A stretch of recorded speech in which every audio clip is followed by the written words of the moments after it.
Octahedral domain. Octahedral domain means there's 6 things around the central atom. Okay? 6 things.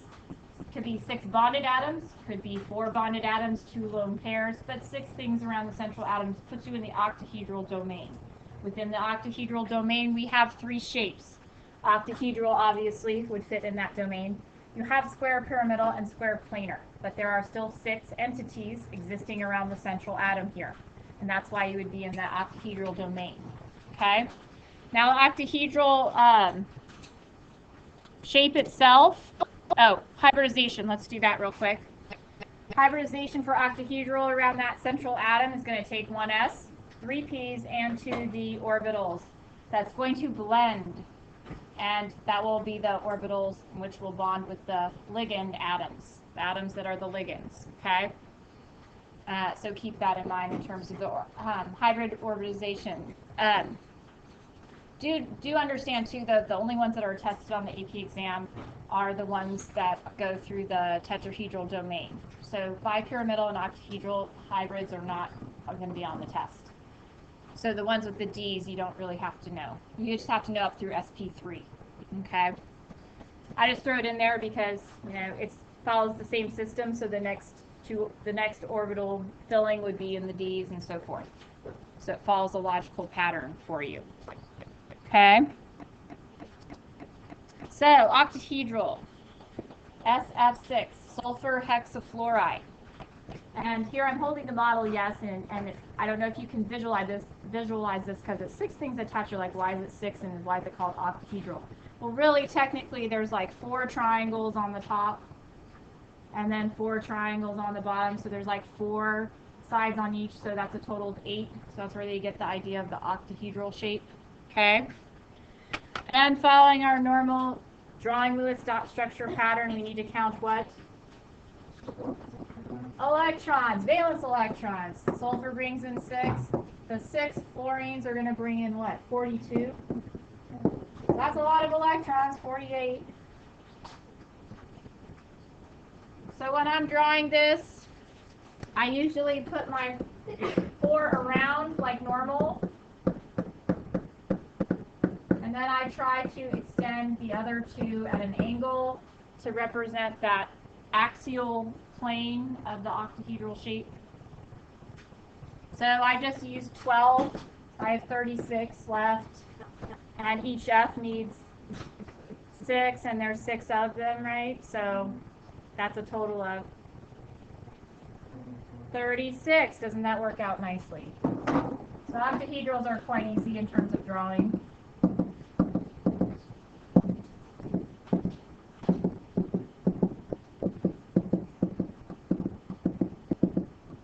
And there we have that. Now, as you can see, what are they going to be the angles on here? A bunch of 90s, right? 90-degree angles everywhere. Okay? Lots of 90s on here.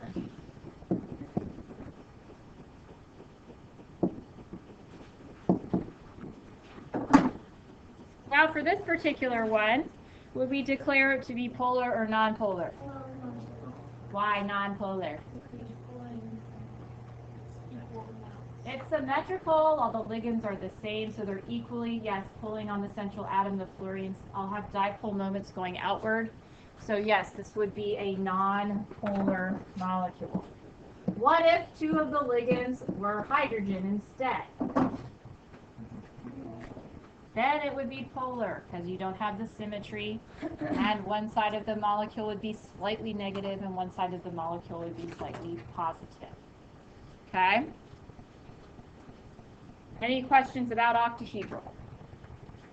Okay?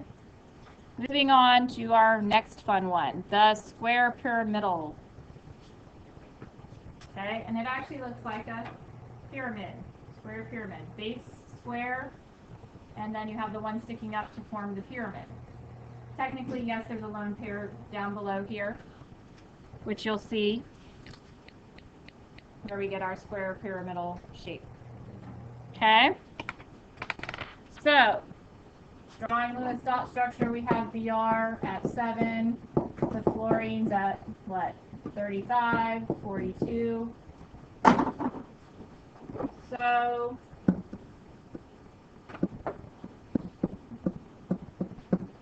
attach your ligands. Okay. That is how many electrons I just used? 10. 10 gone. All right, now we need how many for the fluorine? 30. There's 5 of them. They all need 6. So we're going to have an extra pair, as you see.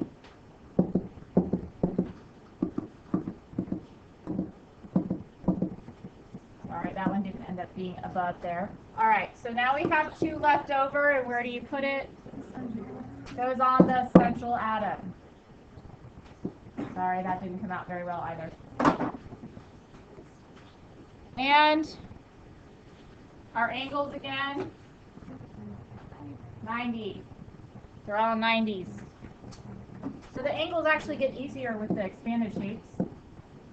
As you see, 90-degree angles. Now, is this one polar or non-polar? Are we symmetrical?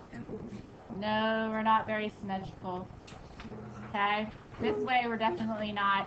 And the pulling would be towards the top of the pyramid. Basically, the electronegative cloud would be closer over here, and then over here on this side where the lone pair is by the bromine, that's going to be slightly positive. Okay, it's kind of hard to draw it in the Lewis dot structure, and to be honest with you, I can't draw the ball and stick models to look 3D well enough for you to be able to see it. Okay, so in this case, yes, this one would be polar.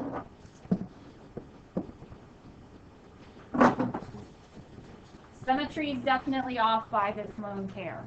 Okay, just one lone pair like that is going to throw off the symmetry. And the last one, right? We have one more. Square planar. And square planar really is basically a flat square. It's a flat square with a lone pair on the top and a lone pair on the bottom, like so. So we get a flat square. Okay.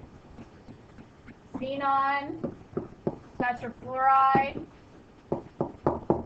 4 times 7 is 28, right? Okay. 36. Check my math. Yes? Okay. Xenon in the middle. Okay. So I used 8, so now I have 28 left. And once again, we're going to need 24 for the fluorines because each needs 6.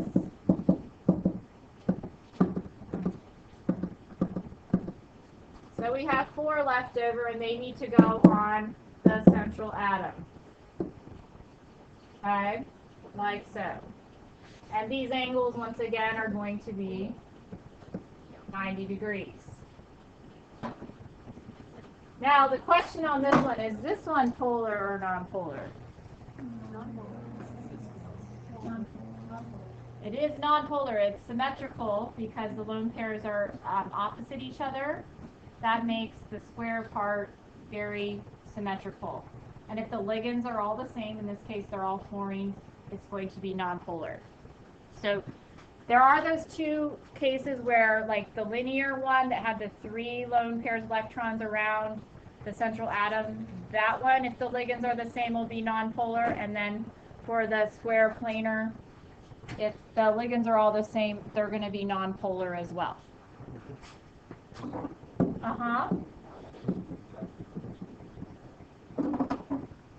They all equally pull away from the xenon, yes.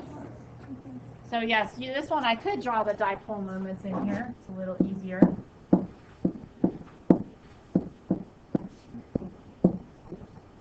Like so. And yes, they would all be equally pulling out. So on like this one and on like your regular tetrahedrals and things, watch the ligands. If the ligands are different, you need to realize that that's also going to make it polar. So just a couple quick other things showing you back to the where they can combined, if they have a larger molecule, you'll see like individual shapes within the larger molecule. If you look here at this particular one, this is forming more of a like tetrahedral shape. This one right here is more like a flat triangle or a planar, trigonal planar. And over here, you can probably see it's going to be a, anyone? Fence, very good. Yeah, so you can see the smaller shapes inside the larger molecules. Okay? And last but not least, talking about resonance one more time and actually giving you the visual picture of what resonance means. Because the resonance structure is we draw all three like so with arrows. You have all three representations here because that double bond is not only on one oxygen, it actually delocalizes and it's on all three at the same time. Okay, so it's kind of like it's all three oxygens are sharing the double bond equally. And so this representation is how to do it for Lewis dot structures. But as you see on your paper, it kind of shows you the cloud and how the orbitals look. So if you look at this top one, it would be looking like the double bonds only on this particular oxygen. Well, that's not really how it works. It delocalizes it and kind of forms it so that it's on all three at the same time and makes this new like hybrid orbital at the top there. Okay, and the bottom obviously because it's involving the p orbitals as you see in that p orbital overlap. So when we say it has resonance, it's not really like one particular one gets the double bond. Every one of them gets the double bond. Okay. And then I think I put carbonate. So we can do carbonate real quick. Carbonate's a polyatomic with resonance. So CO3 minus 2, so that's 4, 18 plus 2. Don't forget to add in your extra 2. We have 24 to work with, right? And so if you're technically, I know we didn't have you do this last year, but if you're technically drawing resonance structures correctly, you would need to draw all three with the arrows, just like you see the nitrate above. So I'm going to draw all three. So those of you that like the double bond on the right get to have the double bond on the right. Well, I guess I should draw one correctly first, and then I'll draw the other ones. So C, attach your ligands. That's 6. So now I have 18. Add your dots. And what you should see, that we're going to run out. So we're going to have to coordinate covalent bond one of them. Start with it on the right there. We'll double bond that one up. It also is a polyatomic, so we need what? We need the brackets with the charge. And then you would draw the arrow, and we would go for our next representation. In this case, the double bond goes on the second oxygen.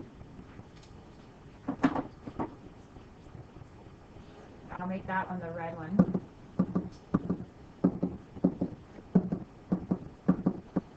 Still bracketed with the charge.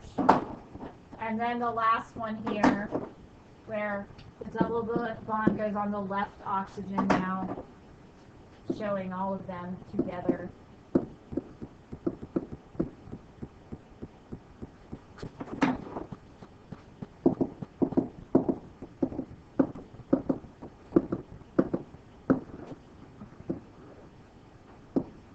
I kind of ran out of space there, but that's the general idea.